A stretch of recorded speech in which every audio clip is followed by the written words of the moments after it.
지난 1968년 강원도 해역에서 조업 중 북한에 납치가 됐다가 귀환한 뒤 반공법 위반 혐의로 처벌을 받은 어부들이 오늘 54년 만에 열린 재심에서 무죄를 선고받았습니다.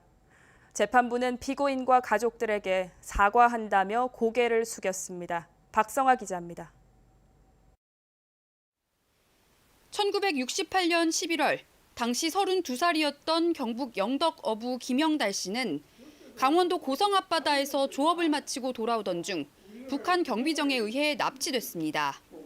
한 달여간 김 씨가 타고 있던 영덕호를 포함해 어선 23척의 어부 150여 명이 북한에 끌려갔습니다. 총을 꺼놔가지고 막 앞으로 몰아내버려 저 마음대로 뒤로 잡고 가니까 뭐 총 앞에 그만 난 사람 누구있어. 6개월 만에 어렵게 고국에 돌아왔지만 국가는 오히려 이들을 처벌했습니다. 반공법 위반 등의 혐의로 수사를 받은 이들은 모진 고문과 함께 자백을 강요받았고 결국 유죄를 선고받았습니다.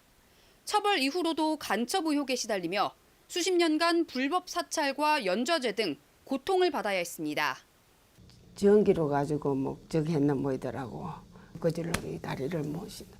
그러니까 뭐 이 다리를 못 씻으면 그 남주가 돈을 못 벌어잖아요.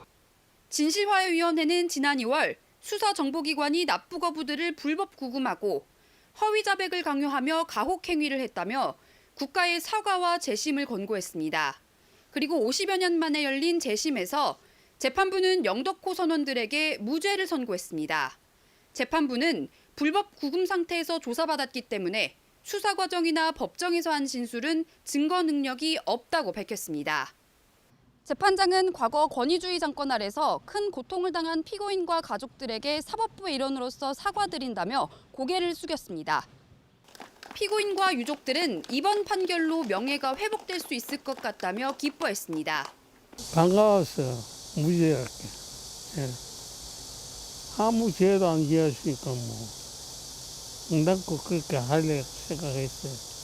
영덕호와 함께 납북됐던 송학호와 동일호 선원들도 재심을 청구해 현재 재판을 기다리고 있습니다. MBC 뉴스 박성아입니다.